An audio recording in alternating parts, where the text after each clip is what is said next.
Yani bugün hayatın ve çevrenin dayattığı bazı durumlardan dolayı gerçekten insanların psikolojisinde çok kötü etkiler olabiliyor ve bu strese ve diğer manevi hastalıklara sebebiyet veriyor. İslam ise bir fıtrat dinidir. Allah Tebareke ve Teala fıtrat olarak insanların fıtratına uygun olarak bir din göndermiştir. Ve bu din insanın kalbine, ruhuna itminan verir ki kişinin bu konuda mutmain olabilmesi için, huzurlu olabilmesi için şüphesiz İslam'ın bu inanç sistemine ihtiyacı vardır. Bununla beraber hayatın zorluklarına karşı İslam'ın sunduğu metanet ve sabır, bununla beraber yine hakkından gelemeyeceği sorunları Allah'a tevekkül etme, dolayısıyla Allah'a itimat edip bu konuda kendi yapabileceği imkanları seferber etme, bu insanı mutlaka çok güzel bir noktaya taşıyacaktır. Onun için İslam'a sarılanlar bu konularda daha metin olabiliyorlar, daha sağlam bir duruş gösterebiliyorlar. Bundan uzaklaşan insanların ise ne yazık ki çok daha kötü sonuçlarla karşılaştığını görüyoruz. Bugün bölgemizde ya da etrafımızda birçok insanın bu sorunlardan dolayı daha kötü yolları bu sefer bir çözüm olarak görüp Allah korusun intihara kadar teşebbüs ettiklerini görüyoruz. Karşı tarafta eğer gerçekten İslam'ın bu konular için sunduğu çözümlere kulak verebilseydi, bunları zamanında öğrenebilseydi, karşılaştığı sorunlara daha bir cesurca, daha metin bir şekilde sabır ve tevekkülle karşılayacaktı ki bu şüphesiz onu daha güçlü bir birey yapardı ve onu o sorunlarda, kötü sonuçlardan da belki alıkoyacaktı. Dolayısıyla evet, İslam her konuda biz insanlara güzel çözümler sunduğu gibi bu ruhi bunalım, psikolojik hastalık, stres gibi bu asrın çok yaygınlaşan hastalıklara karşı da gerçekten inanç sistemiyle, sabır, tevekkül tavsiyesiyle bize çok güzel çözümler üretmektedir. Sorunlarımız ne olursa olsun Rabbimiz Celle Celaluhu bu sorunlarımıza karşı koyabilecek imkanları da bize vermiştir. Bu da hiç şüphesiz tahammül, metanet ve sabırdır. Yani Rabbimiz altından kalkamayacağımız yükleri bize yüklemez. Karşılaştığımız sorunlara karşı sabırlı olabilirsek, yani batıla yönelmeden, isyana yönelmeden mevcut durum üzere bir mukavemet gösterebilirsek, bu bize verilen sabır gücünü o karşılaştığımız soruna karşı yeterlidir. Ama bunu yerli yerinde kullanmadığımız için, geçmişe, geleceğe dair kullandığımız için şimdiki zamana yetmeyecek bir durumla karşılaşmış oluyoruz. Onun için sabır bizi daha güçlü kılar.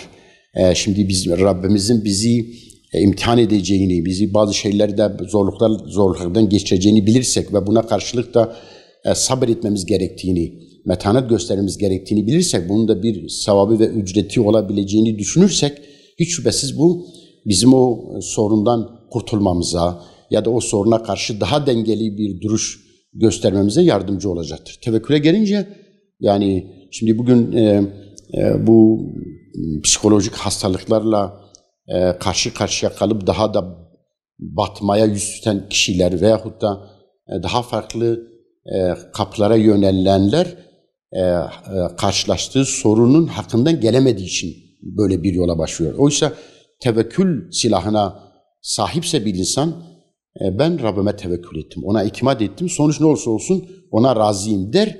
Hem bu sorunu hafifletir hem de ona bir huzur verir. Çünkü gerçekten böyle sorunlara karşı Rabbimize itimat etsek, bizi bu sorundan kurtaracak bir güç vardır ve o güce ben dayandım, ona itimat ettim dediğimizde, bu gerçekten hem bizi sağlamlaştırır, güçlendiriyor, hem de bize bir huzur veriyor. Ve sonuç ne olursa olsun yine aynı mantıkla hareket ettiğimizde bu o kötü sonuca karşı bile aynı duyarlı, aynı güzel tavrı ortaya koyabiliyoruz. Yani modern psikoloji daha çok belki maddi tedavi üzerinde duruyor ki bazı bu hastalıklara duçar olan insanların kullandıkları ilaçlar neticesinde hakikaten bazen çok daha kötü sonuçlar ortaya çıkarabiliyor. O ilaçların etkisinden bu sefer zihnini kaybeden ya da şuurunu kaybedip daha tehlikeli şeylere yönelen insanları görebiliyoruz. Ama tabii İslam ise daha çok manen insanı bu konuda hazırlar, onu temizler, ona güç verir, kuvvet verir. Dolayısıyla biz yani modern psikolojinin sunduğu çözümleri de bir tarafa atmadan ama İslami o muhteşem çözümlerle entegre ederek kullansak çok daha faydalı olacak. Dolayısıyla bir açıdan gelen bu hastalığa düçar olmuş kişinin derdini dinlemek, ona tavsiyede bulunmak, ona manen bir şeyler anlatmak, Allah inancını, Allah'a güveni, Allah'a tevekkülü, sabrı bunları anlatabilsek, bu sorundan çıkabilmesi için mesela tövbe ki insanı gerçekten çok rahatlatan bir çözüm yoludur. Yani şimdi bu gerçekten huzursuzluklar daha çok kalpten başlıyor. Günah kalbi karartıyor. Günah çoğaldıkça kalp daha da kararmış oluyor. Kararan kalp ise sahibini huzursuz yapıyor. Oysa tevbe bunun hepsini temizlemektir. Onun için tevbeyi, sabrı, tevekkülü, imanı modern psikolojinin sunduğu bu çözüm yollarıyla entegre edip insanlarımıza sunsak çok daha güzel sonuçlar elde edebiliriz ki bunu tavsiye ediyoruz gerçekten, evet. Bizim insan olarak her birimizin buna ihtiyacı vardır. Manevi danışmanlık dediğimiz herhalde insanlara gidip onlara manen danışmanlık yapmak, konuşmak, onlara çözümler üretmek.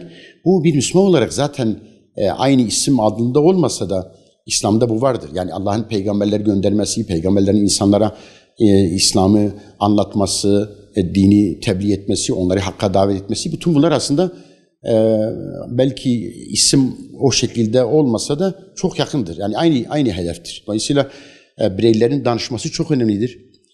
Bu İslam üzerinde bu danışma olsa çok daha muhteşemdir. Yani bugün birçok insanımızın bu hastalıklara düçar olan insanlarımızın sahipsiz kalmasından dolayı çokları daha da kötü olabiliyorlar. Oysa etraftaki çevrenin onunla danışması, ona yardımcı olması, ona el uzatması ve konuşması, dertlerine çözümler sunması kişiyi hiç şüphesiz o çıkmaz durumdan onu kurtarır. Özellikle bunu manen yapabilsek bunu çok daha fayda verecektir ki bunun gerçekten yaygınlaşması lazım. Ama bunu yapanların da bunu ilahi rıza için yapması durumunda sonuçları çok daha güzel olacaktır. Yani danışalım, onlara hakikatleri anlatalım, çözüm yollarını gösterelim. Bugünkü bu cahili hayattan ve bu cahili hayatın sebep olduğu stres ve diğer modern hastalıklardan kurtulmanın yine oturup konuşmak, birbirimize hakikati anlatmak, birbirimize huzur verecek manevi iklimi sunmakla mümkündür. Bunu yaparsak Allah'ın izniyle faydası çok olacaktır.